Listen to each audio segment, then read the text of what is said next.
Olá, façamos hoje a leitura dos capítulos 29, 30 e 31 do livro de 1 Samuel da Bíblia Sagrada.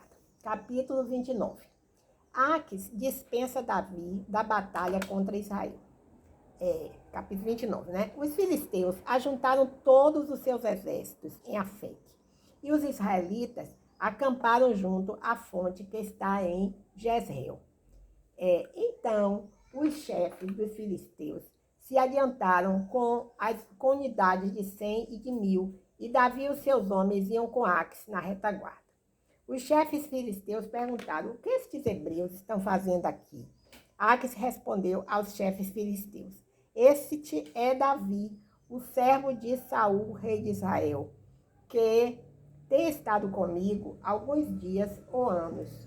Não vi nenhuma atitude culpável nele, desde o dia em que desertou até o dia de hoje. Mas os chefes filisteus se indignaram muito contra ele e disseram a Aques: manda de volta este homem para o lugar que lhe deste.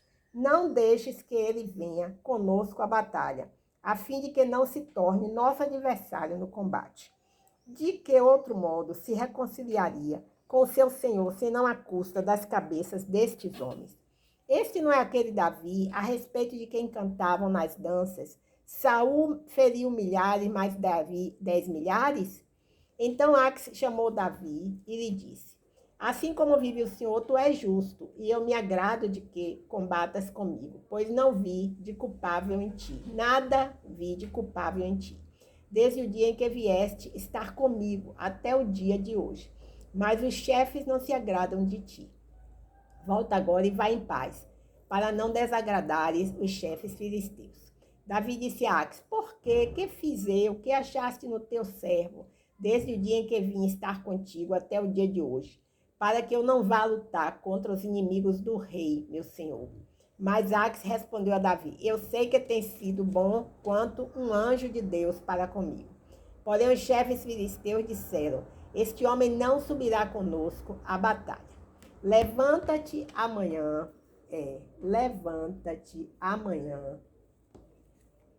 de madrugada, e os servos de teu senhor que vierem contigo, e quando levantares, que vieram contigo, e quando levantardes de madrugada, podereis partir assim que houver luz. Davi e os que seguiam madrugaram a fim de partirem pela manhã, e voltaram à terra dos filisteus, e os filisteus subiram a Jezreel. Ziglag é saqueada pelos amalequitas. Capítulo 30. Quando Davi e os que seguiam chegaram a Ziglag, 3 dias depois, os amalequitas haviam atacado o Negueb, ferindo e incendiando Ziglag. E haviam levado presas as mulheres e todos os que estavam nela, do mais jovem ao mais idoso, mas não mataram ninguém. Apenas os levaram consigo e seguiram seu caminho.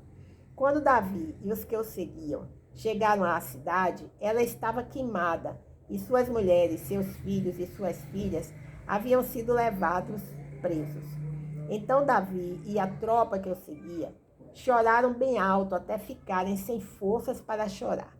As 2 mulheres de Davi também foram levadas presas, Aionã, a Jezrita e Abigail, que havia sido mulher de Nabal, o carmelita.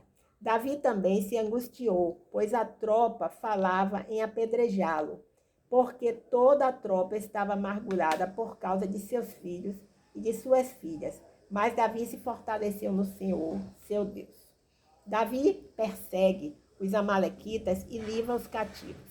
Davi disse a Abiatar, o sacerdote, filho de Aimeleque: traz-me aqui o colete sacerdotal. E Abiatar trouxe o colete a Davi. Então Davi consultou o Senhor, dizendo: devo perseguir essa tropa?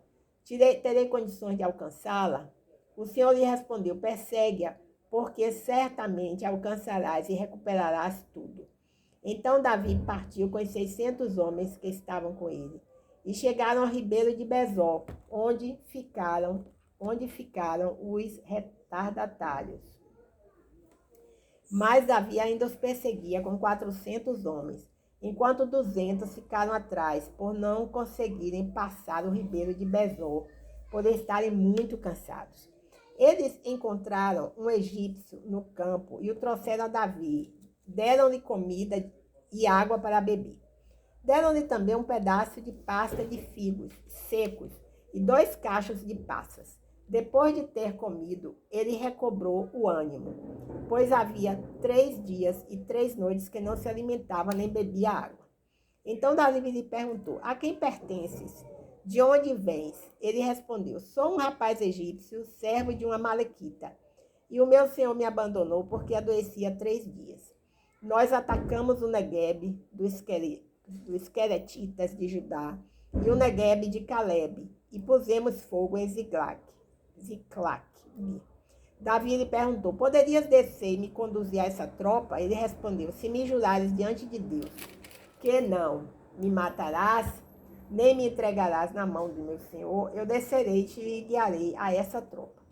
Então ele desceu e o guiou, e eles estavam espalhados sobre a face de toda a terra, comendo, bebendo e dançando, por causa de todo aquele grande despojo que haviam tomado da terra dos filisteus e da terra de Judá. Então Davi os feriu, desde o amanhecer até a tarde do dia seguinte.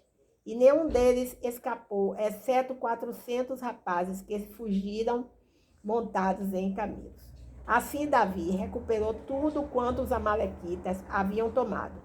Também libertou as suas 2 mulheres, de modo que nada lhes faltou, nem jovens, nem idosos, nem filhos, nem filhas, nem qualquer coisa de tudo quanto os amalequitas lhe haviam tomado. Davi trouxe tudo de volta. Davi lhes tomou também todos os seus rebanhos e manadas, e a tropa os levava adiante do outro gado e dizia: este é o despojo de Davi. Davi define a divisão dos despojos. Um momento.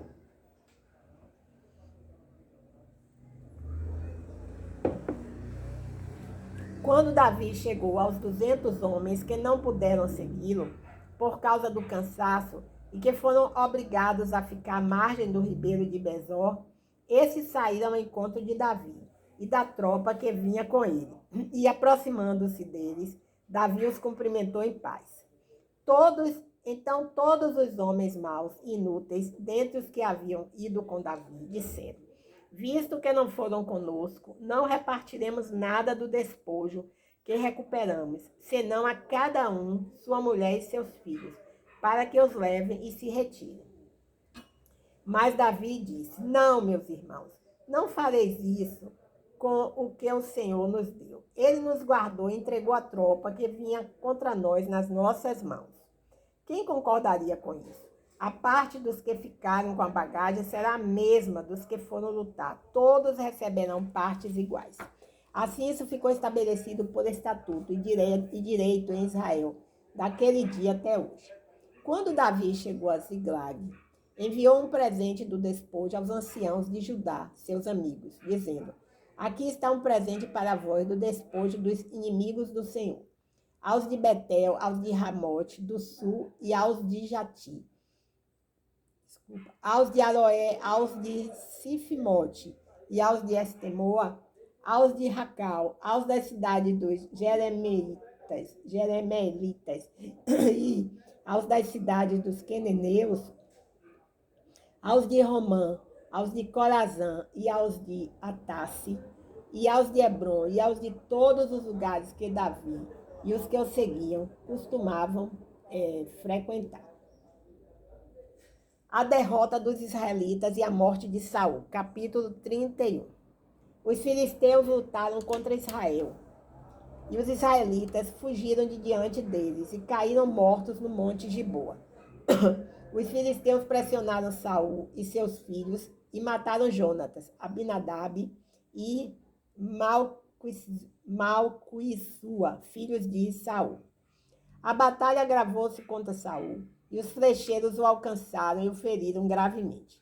Então Saul disse ao seu escudeiro: arranca tua espada e mata-me com ela, para que esses incircuncisos não venham me matarem e zombem de mim.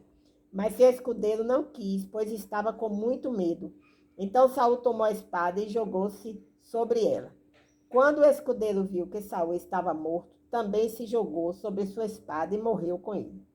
Assim, naquele dia, morreram juntos Saul, seus 3 filhos, seu escudeiro e todos os seus soldados. Quando os israelitas, que estavam no outro lado do vale e além do Jordão, viram que os homens de Israel haviam fugido e que Saul e seus filhos estavam mortos, abandonaram suas cidades e fugiram, e os filisteus vieram e habitaram nelas. No dia seguinte, quando vieram para despojar os que haviam morrido, os filisteus acharam Saul e seus 3 filhos estirados no monte de Boa. Então cortaram a cabeça de Saul e o despojaram das suas armas, e enviaram pela terra dos filisteus, em redor, para anunciá-lo no templo dos seus ídolos e entre o povo. Puseram as armas de Saul no templo de Astarote e penduraram seu corpo no muro de Bet-seá. Quando os moradores de Jabes e de Gileade ficaram sabendo disso, ou seja, o que os filisteus haviam feito a Saul, todos os corajosos se levantaram e, caminhando a noite toda, tiraram o corpo de Saul e os corpos de seus filhos do muro de Bet-seá, e, voltando a Jabes, os queimaram ali. Em seguida, pegaram os ossos e os sepultaram em Jabes, debaixo da tamargueira, e jejuaram 7 dias. Bem, então, encerramos assim a leitura dos capítulos 29, 30 e 31 do livro de 1 Samuel da Bíblia Sagrada. Então, encerramos também hoje a leitura do livro de 1 Samuel. Levantamos um clamor pelo fim dessa guerra entre a Rússia e a Ucrânia, Senhor, que o Senhor entre com providência, que o Senhor entre com sua mão forte, trazendo paz para o planeta Terra, em nome de Jesus, paz entre as nações. Em nome de Jesus, amém. Glórias a Deus, aleluia.